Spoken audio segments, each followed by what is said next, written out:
The NCAA tournament kicks off today, which means March Madness is officially upon us.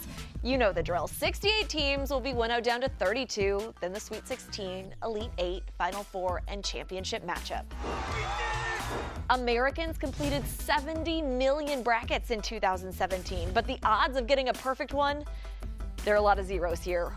1 in 9.2 quintillion. For perspective, you're twice as likely to win back-to-back lottery jackpots.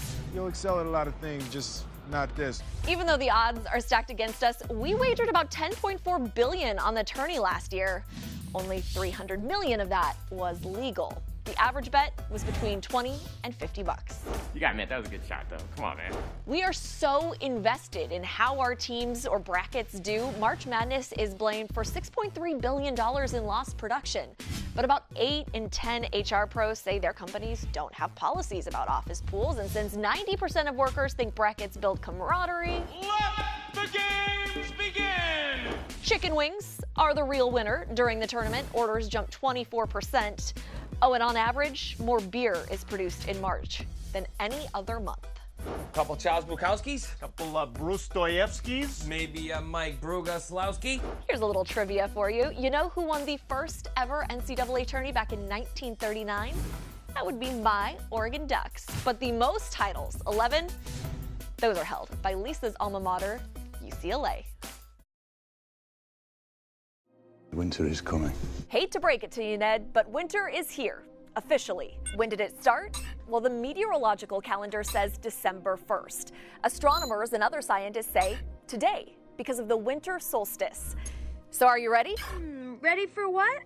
A solstice study guide. First, that name. It's a combination of the Latin words sol and stit, which translates to standing sun. Here's why. In the northern hemisphere in December, when the sun hits the southernmost point on Earth, the Tropic of Capricorn, it appears to stand still before it heads north again. Well, that moment, not the whole day, is the winter solstice, and it will happen at 10:28 a.m. Houston time. That's pretty cool. This celestial event usually happens on the 21st or 22nd, but it can fall on the 20th or 23rd, though you're going to have to wait a while for either one of those. Now, what is the winter solstice for us northerners? It's the summer solstice for the southern hemisphere. And in June, it's reversed. For a lot of cultures, the solstice, either or both, is a reason to party. Toga, toga, toga, toga. One of the largest modern celebrations happens at Stonehenge, which was built to highlight solstice sunrise and sunset. Now that sunset's going to come earlier today than any other at 5:27 p.m. So get out and enjoy the day. There's not much left of it. In case I don't see ya, good afternoon, good evening, and good night.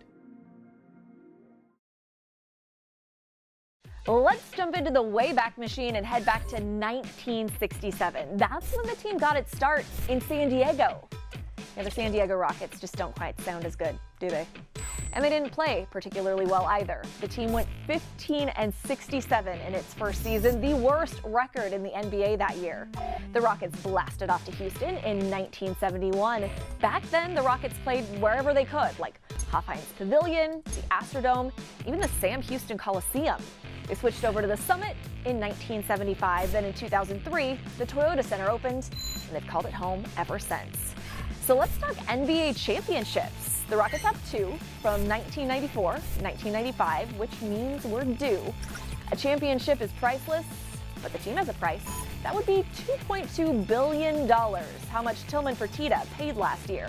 For some perspective, Les Alexander bought the team in 1993 for $85 million. Quite the return on investment, guys.